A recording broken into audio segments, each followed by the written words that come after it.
الحمد لله الذي بنعمته تتم الصالحات،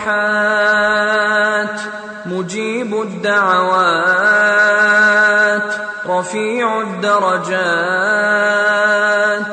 وهو الذي يقبل التوبة عن عباده ويعفو عن السيئات، رافع السماوات ومنزل الآيات، إلهنا وخالقنا ورازقنا وليس لنا رب سواك.